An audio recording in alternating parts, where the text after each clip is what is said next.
Ladies and gents, Social Nurse here. Thank you very much for stopping by the channel. Rachel Lindsay and husband Brian Abasolo will be divorcing, it seems. Listen, let me just say this. Rachel Lindsay is in media, right? She is also an attorney, but I don't think she practices law at all. Her father's a judge now.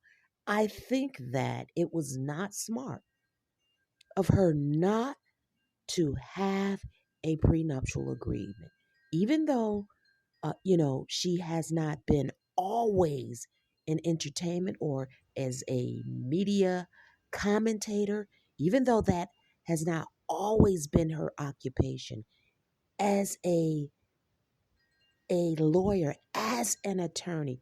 I would think that she would have gotten a prenuptial agreement. According to this article that I'm referencing, there's no prenuptial agreement, right?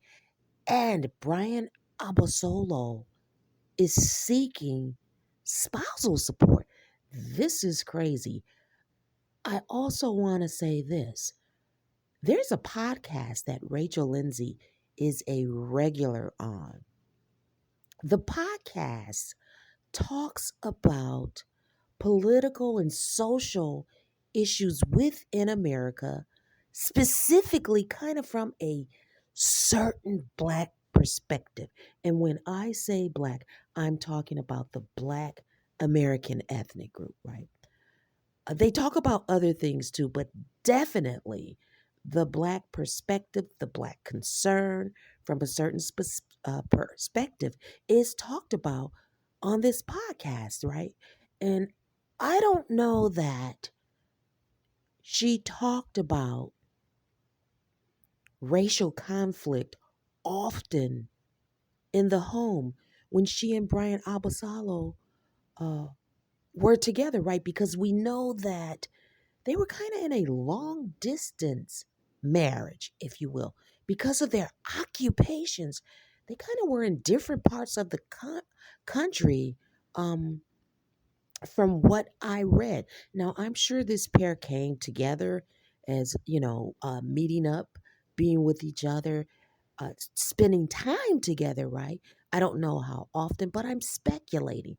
And I don't know if her conversation with him often on a regular, I mean, in an overwhelming way, included the same type of conversation that's on the podcast that she participates in. Because listen, they're an interracial couple, right? And that could cause some strain. Her political views, and this guy is, I believe, first generational American, right? So I wish Rachel Lindsay well, but it was not smart to not get a prenuptial agreement. And if Brian Abasalo uh, ends up getting spousal support, then it's crazy now. I think well, it's not really crazy. I'm not surprised that he's going for it. I'm not surprised, actually, that he's seeking spousal support and that lawyer fees be paid by her. Um, mm, wow. I don't know how she can argue against paying him spousal support. I mean, he is a chiropractor. Chiropractors make money, right? And I wonder if she can argue that, although she gained some of her wealth, because this entertainment thing, I think, kind of really happened after the Bachelorette show.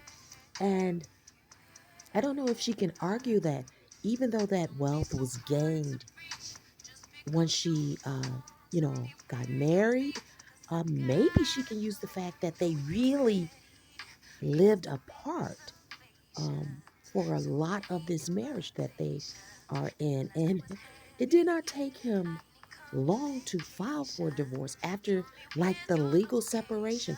I think they were like only separated 2 days and he filed for divorce.